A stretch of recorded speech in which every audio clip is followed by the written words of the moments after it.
Вот эти традиции уважения на очень высоком уровне у чеченцев, и они сохранились по милости Всевышнего. Вот я бы сейчас хотел опять выделить то, что я не превозношу свой народ, но это факты. Я часто, находясь в ресторанах, вижу, когда заходят молодые люди, и мы сразу же даем салам и друг другу. И девушки привстают даже. Плохой в каждом народе есть, так же, как и хороший. У чеченцев испокон веков есть традиции, которые неизменно по сегодняшний день, по милости Всевышнего, у нас остались. Мы никогда в жизни не сидели, когда заходил наш отец. Это проявление уважения. Человек в исламе не имеет права желать, чтобы люди вставали для него.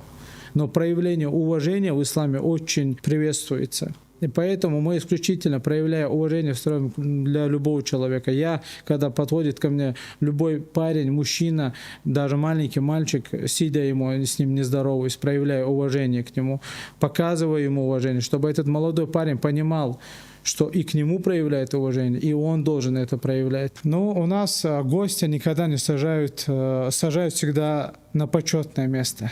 Гость любой, кто бы это ни был, его сажают на почетное место. Твой родственник, товарищ или просто знакомый человек. Гостю у чеченцев очень трепетно и с огромным уважением относятся. Когда ты заходишь в любое помещение, когда ты салам даешь, то, что встают, вот это мне очень приятно. Не то, что для меня встают, а когда турист приезжает. Вот как ты салам дал, то, что привстали. Вот. Особенно у нас любят проявлять уважение именно к туристам. Вот когда они видят, что не местный человек. Для чеченцев честь это сравнимо с жизнью. Это вот одно и то же. Если задели честь, все, ты больше ни о чем не думаешь. Больше ни о чем ты не думаешь. Все, ты жизнь посвящаешь этому. Поэтому нужно, никто не хочет умереть, никто не хочет убивать, ни в коем случае. Ты не можешь лишать жизни человека. Личные проблемы никому не нужны. Поэтому ты этого не хочешь, но если задели, то все.